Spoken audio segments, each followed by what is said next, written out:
नमस्कार.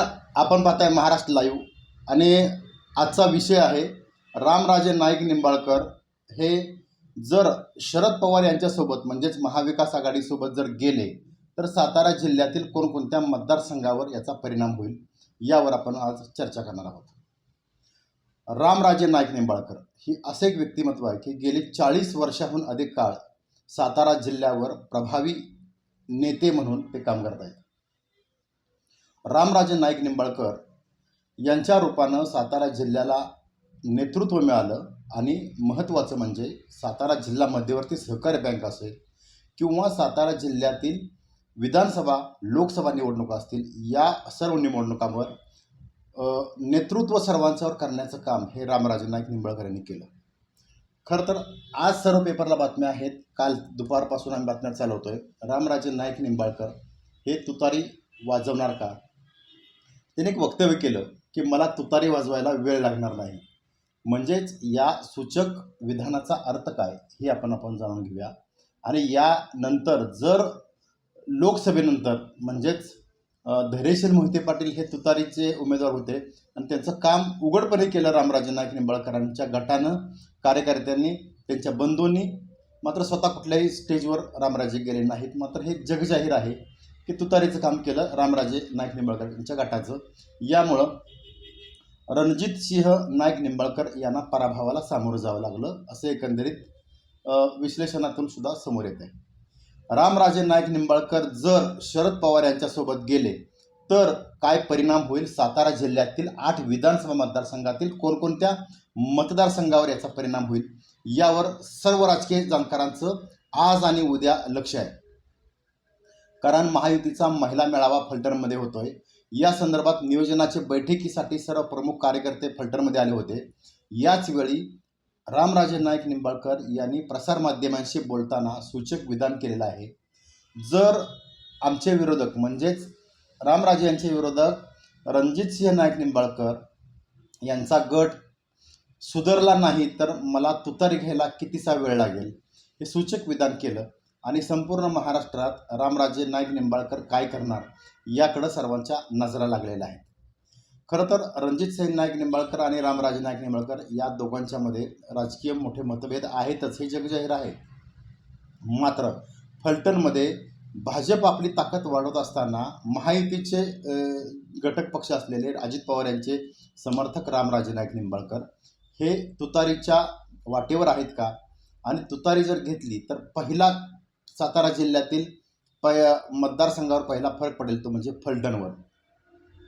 आत्ताच्या लोकसभा निवडणुकीमध्ये जरी रणजितसिंह नाईक निंबाळकर यांनी आघाडी घेतलेली असली तरी या ठिकाणी रामराजे नाईक निंबाळकर यांचं सर्व संस्थांच्या माध्यमातून, कार्यकर्त्यांच्या माध्यमातून मोठं नेटवर्क आहे.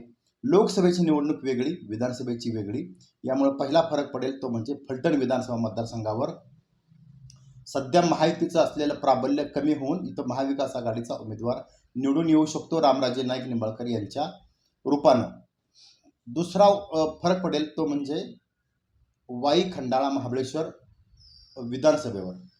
तो कसा काय तुम्हाला मी आत्ता सांगतो. आत्ताचे विद्यमान आमदार मकरंद पाटील हे जरी मोठ्या मताधिक्याने निवडून येत असले तरी सध्याचं असलेलं वाई विधानसभा मतदारसंघाचं वातावरण पाहता आणि शरद पवार यांनी विशेषतः वाई विधानसभा मतदारसंघावर लक्ष केंद्रित केल्यामुळं वाई विधानसभा मतदारसंघामध्ये सुद्धा रामराजे नाईक निंबाळकर चमत्कार घडवू शकतील. कारण फलटणच्या जवळ येणारा खंडाळा, फलटणच्या जवळ येणारा लोणंद हा जो परिसर आहे आणि वाईमधील कार्यकर्ते आणि रामराजे यांचं असलेलं खंडाळा, वाई, याचबरोबर महाबळेश्वर, पाचगणी या ठिकाणी असलेलं नेटवर्क हे साधारणतः मकरंद पाटील यांना चॅलेंज होऊ शकतं. म्हणजेच वाई विधानसभा मतदारसंघावर सुद्धा रामराजे आपलं प्राबल्य मिळवू शकतात जर शरद पवार यांच्याबरोबर गेले रामराजे. तर तिसरा मतदारसंघ आहे तो म्हणजे कोरेगाव विधानसभा मतदारसंघ. रामराजे नाईक निंबाळकर यांना मानणारा कोरेगाव विधानसभा मतदारसंघामध्ये सुद्धा मोठा गट आहे.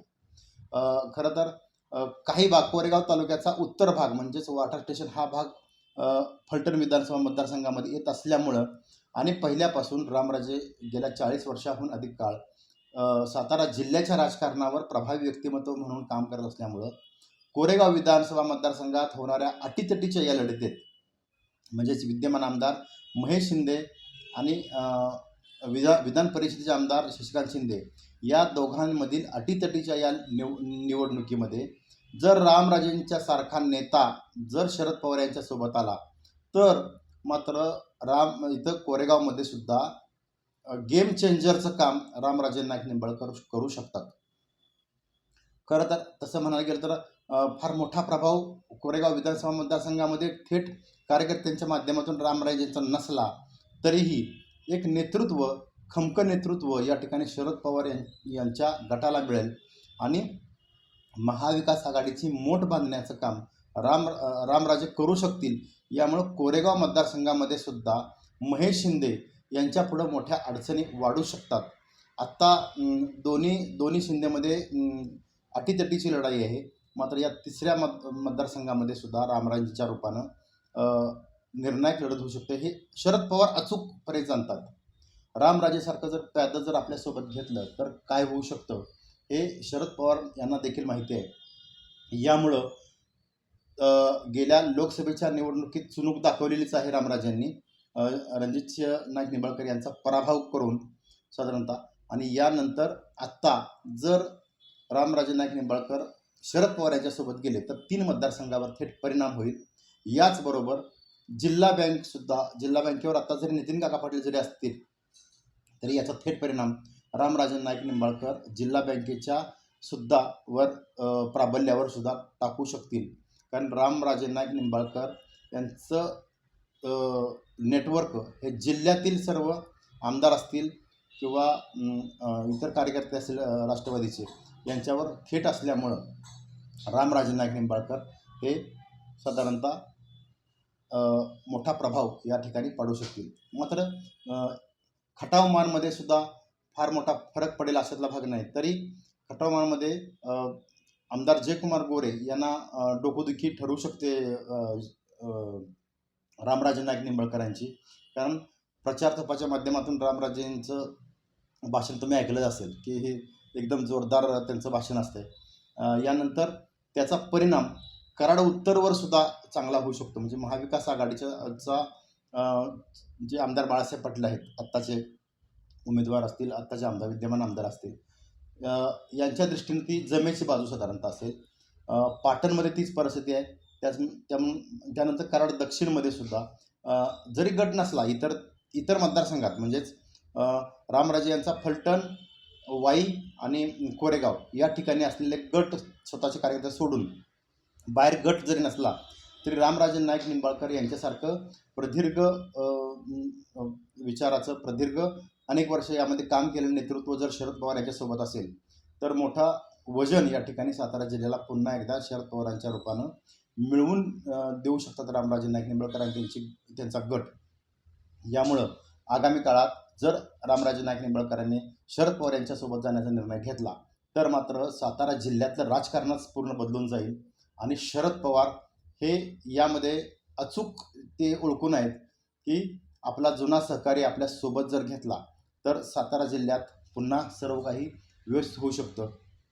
कारण एकेकाळी राष्ट्रवादीच्या 10 पैकी 9 आमदार असलेला हा जिल्हा आत्ता फक्त सध्या एकच आमदार साधारणतः आत्ता सध्याच्या परिस्थितीला शरद पवार यांच्यासोबत आहे. यामुळं या जिल्ह्यात मोठ्या प्रमाणात राजकीय उलथापालथ 2 दिवसात होईल, जास्त दिवस जाणार नाहीत.